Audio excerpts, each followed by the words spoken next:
Hey, so for you home decors who want to make use of every little crevice in your house and turn maybe a dead corner into a live corner, this is the thing for you.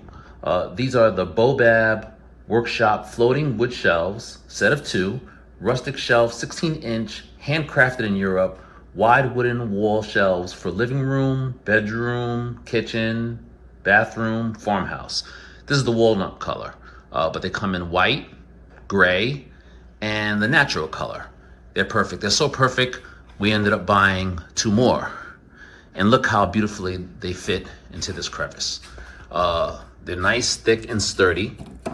As you can see, we have quite a few things on each.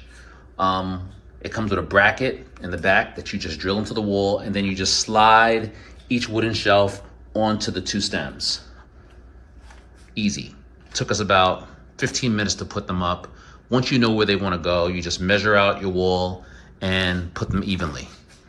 Beautiful. And you can put these anywhere. We decided to put them in this corner because this corner just wasn't much going on.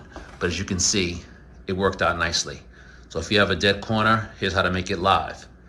Very nice. Perfect buy for our souvenirs.